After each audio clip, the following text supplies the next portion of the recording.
Hello, my name is Paul Knox Clarke. I'm the principal of the ADAPT initiative, which works to support emergency and humanitarian organizations prepare for the threats of climate change. We'll be looking at what the science says about the impacts of climate change on various aspects of health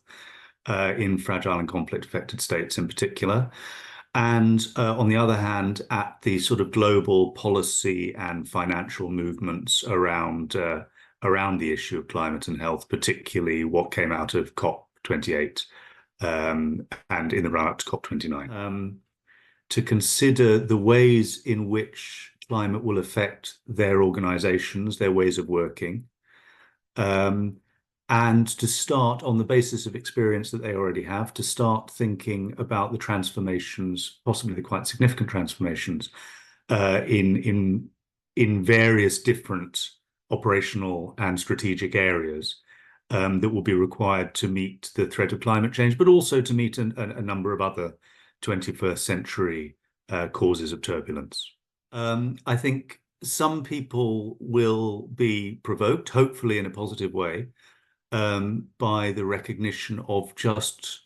quite how big a threat the changing climate is to our operations and ways of working, without dramatizing or over dramatizing that. The evidence base is quite solid, and I think is hopefully provokes action. Others might be provoked by the idea that whilst this is a very significant threat, probably one of the key threats of our generation, there are also things that can be done. So it's a balance of provocation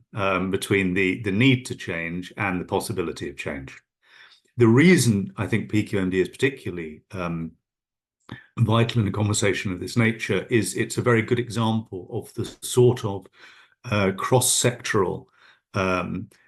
multi-organizational construction that many of these, not just climate, but many of these 21st challenges require. And so to have international organizations,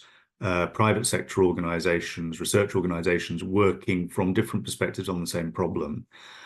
is actually if you like, a concrete example of the sort of work that we're going to need to do around climate.